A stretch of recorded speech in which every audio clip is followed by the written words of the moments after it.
Pascal Briand, bonjour. Aujourd'hui, j'aimerais que vous nous parliez du mal de dos lorsqu'on patine. Avez-vous vous-même souffert du mal de dos en patinant? Heureusement pour moi, j'ai pas eu l'occasion vraiment d'avoir mal au dos dans ma carrière. Peut-être un petit peu quand j'avais 16, 17, 18 ans. Quand mon corps devait grandir un peu ou qu'il y avait des adaptations. Donc là, ça m'arrivait d'avoir un petit peu mal au dos, mais jamais vraiment quelque chose de contraignant qui m'obligeait à m'arrêter. Maintenant, c'est vrai que je pense que la position peut être importante pour limiter les douleurs. On voit souvent des patineurs sur les courses qui se relèvent avec vraiment, on a l'impression que les lombaires sont complètement cuits ou ils ont vraiment trop travaillé. Donc bon, c'est sûr que la position doit pouvoir favoriser le mal de dos ou pas, quoi. D'accord. Et avez-vous une position que vous recommanderiez? Alors moi, je pense qu'il faut être assez respectueux de la forme de son corps. Moi, je suis plutôt à avoir le dos assez rond.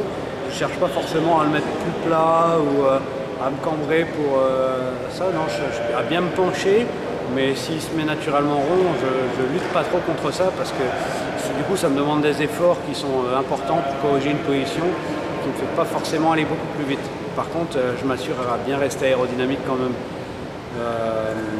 Je pense que c'est délicat pour quelqu'un d'essayer de vraiment forcer à se mettre dans une position qui ne lui convient pas.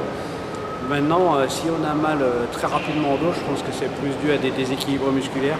Peut-être un équilibre entre les abdos et les lombaires qui sera compensé ou quelque chose comme ça.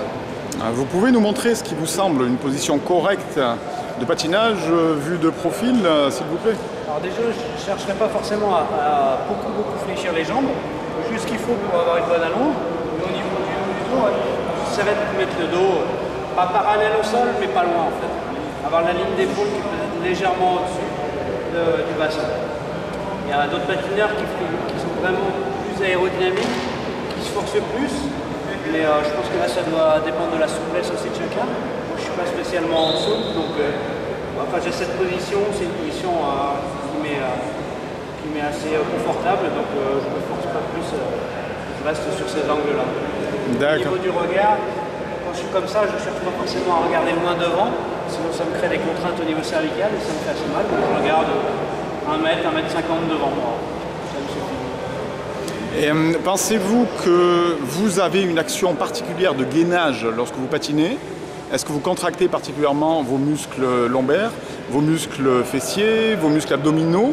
Ou bien est-ce que c'est un travail de longue haleine qui fait qu'en fait, il se positionne naturellement?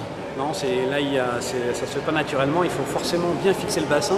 Donc là, il faut un gainage vraiment important, notamment avec les muscles transverses qui, je pense, viennent bien stabiliser le bassin pour exercer une meilleure poussée et pour stabiliser tout le haut du corps. Donc je sais que quasiment en permanence, pendant tout le geste de patinage, mes transverses sont légèrement contractés en fait.